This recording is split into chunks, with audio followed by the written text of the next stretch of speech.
We all have stories about money. Some are funny, some are embarrassing, others make us cringe, while others leave us empowered. Far too often, these stories are left unshared. Money is such a taboo subject, but quiet as it's kept, our experiences with money are more common than we think. When we share stories, we feel less alone in our experiences, and we discover new strategies for navigating life with money. I'm your host, Melissa Mazard. You're listening to Memories of Money, where our guests reveal their financial secrets and where you will learn practical lessons and principles for a life of financial health and prosperity.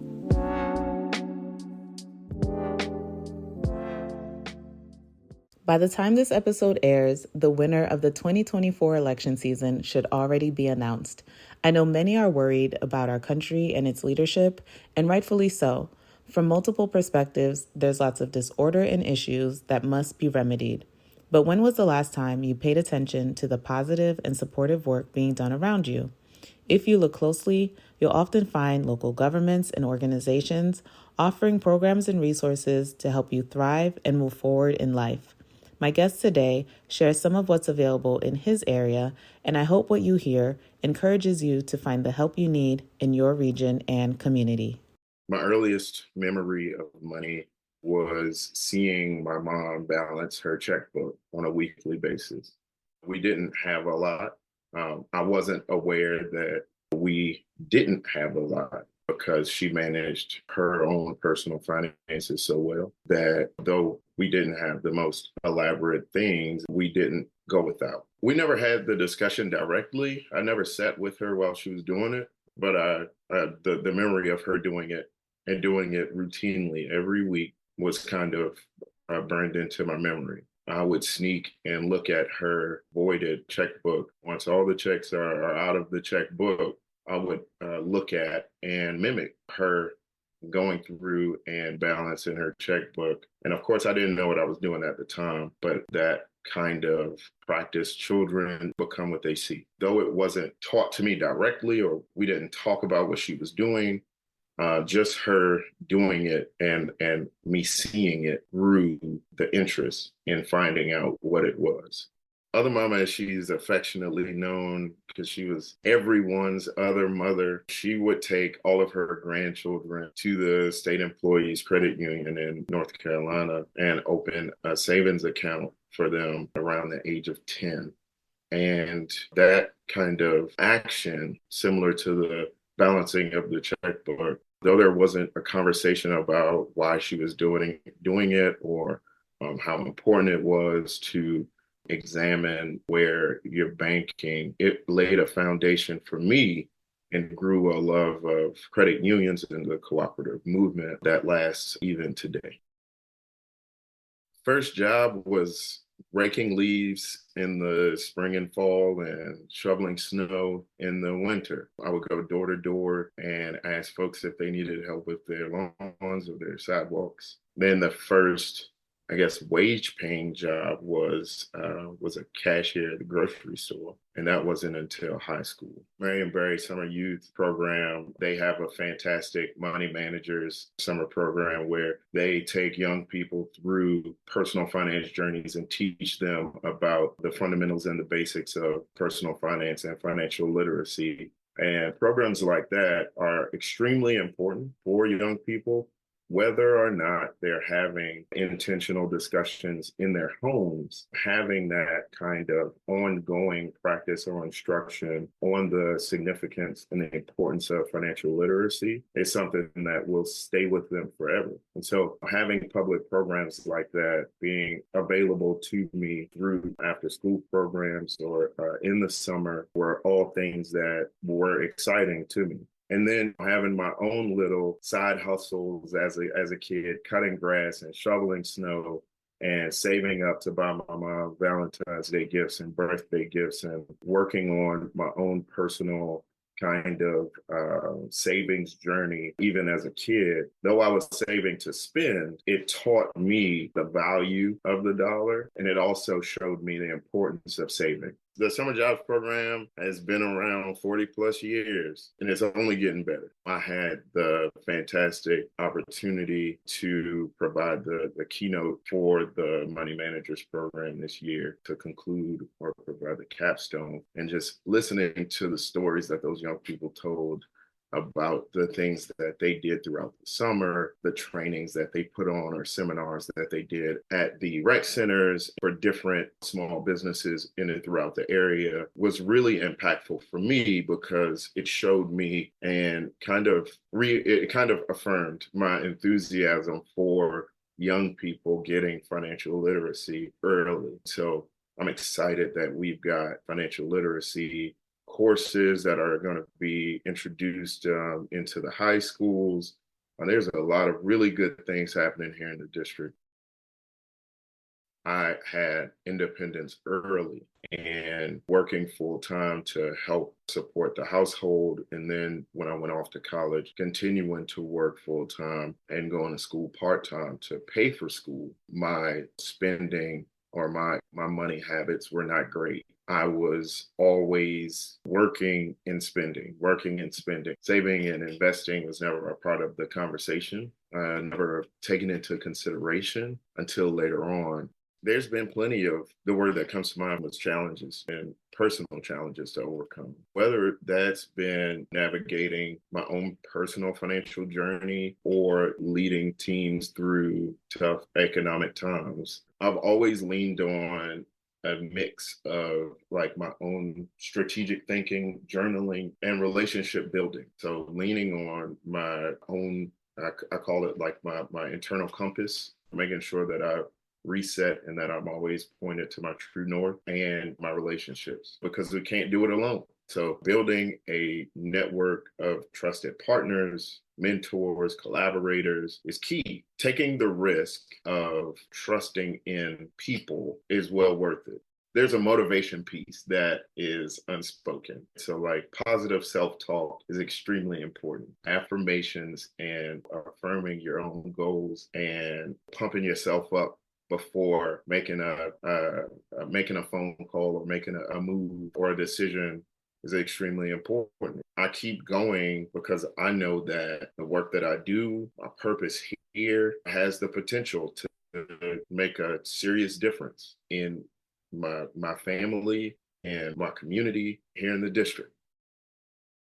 And your purchase of your first home will be the largest test of your financial literacy and financial capability. When we went to purchase our first home, that process really was the culmination of all the things that I'd experienced, all the lessons that I learned, all the things that I heard and ignored or maybe had forgotten. But when you get to the point where you're ready to buy, if your finances aren't in order or if you're not financially ready to buy, it can be a daunting process. And so, luckily enough, when we were ready to buy, we had financial counseling and had gone through other financial readiness kind of programs to get everything in line. We were ready, but making sure that our finances were in order and that we were financially ready was two totally different things. We had to manage, of course, our balance sheet. So going back to that weekly discipline of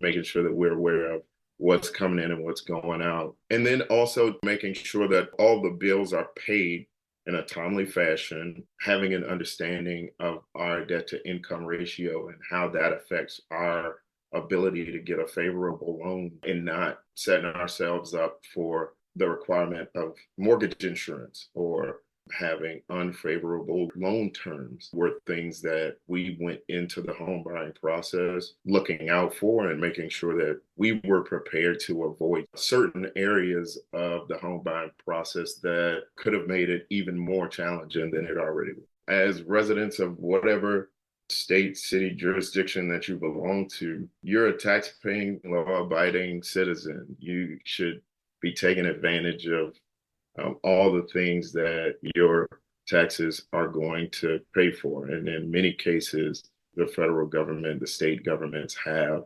mandates for assistance.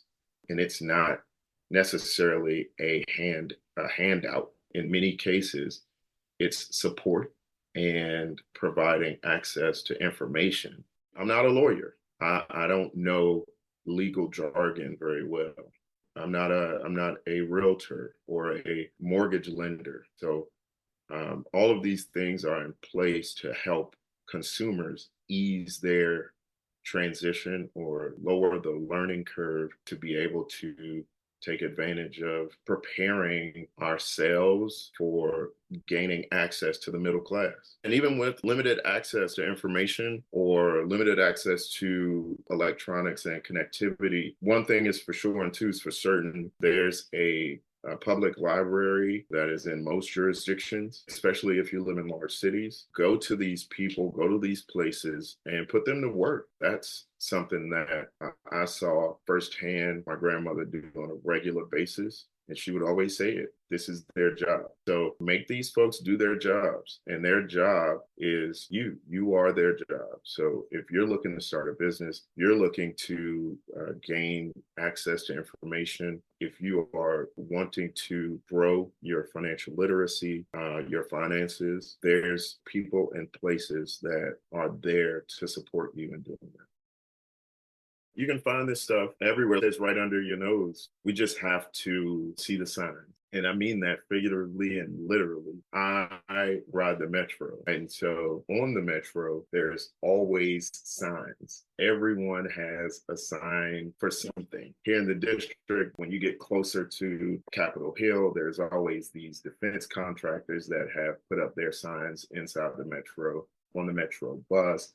There's a ton of signs about different government programs or events that are taking place. You can't take off to go and do these things during the day. But in many cases, now, thanks to the age of technology, this stuff is available through the library or through other offices online. And if you don't have access to technology or if you have limited access to connectivity, there's even programs available to provide you with connectivity at a reasonable rate. And in many cases, if you qualify for it, it'll be free for you. If we spend more time with advancing our own personal interests, increasing our own knowledge base, if we're more intentional around the interests that we put into advancing ourselves, our families, our communities, we can make serious change. We're a proud people. So like government programs, public assistance, are things that, at least I'll speak for myself, in the late 80s, early 90s, it was taboo to speak of. But those are things available to help support and provide access to information and give you a hand up, be able to boost you out of whatever it is that you're going through.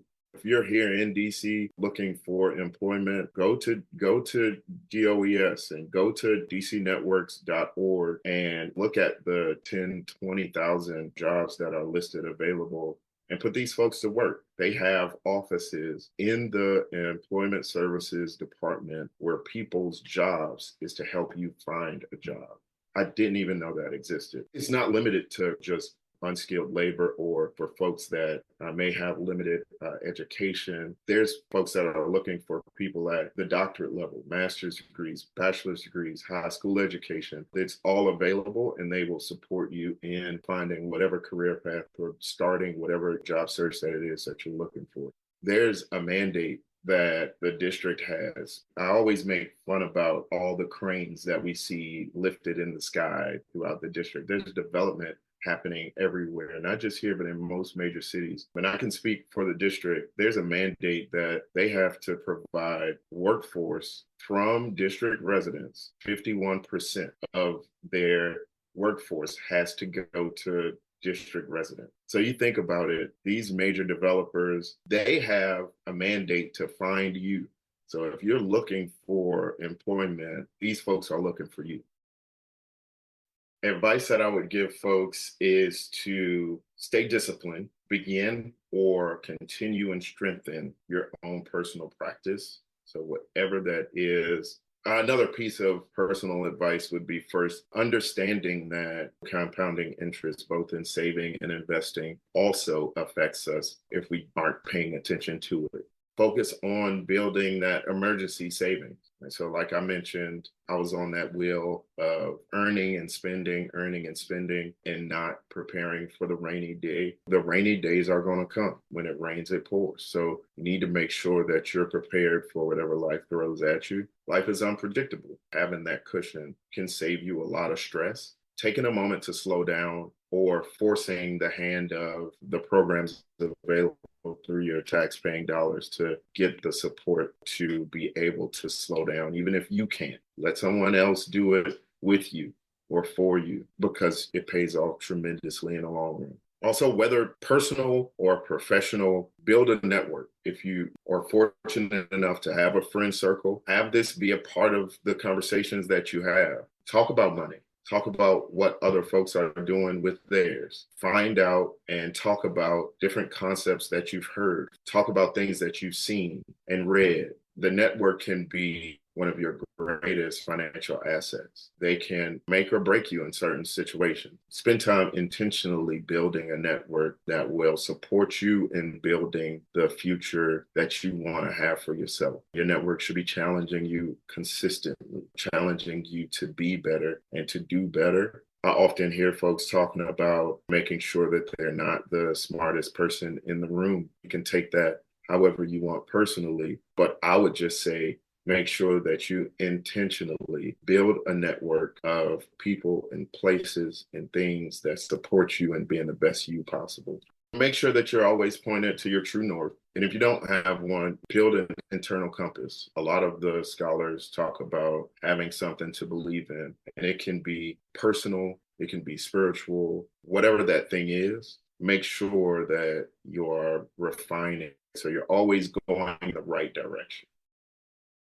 We're on all socials at Vernon Group LLC. We're out here. More than likely going to see me at some event or function because we're serious about making changes in our community.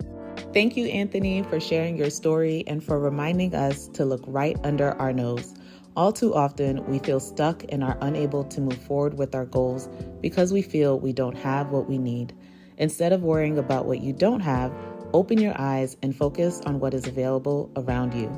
Thank you for listening. If you enjoyed this episode, please let us know with a like or review and stay tuned for the next one.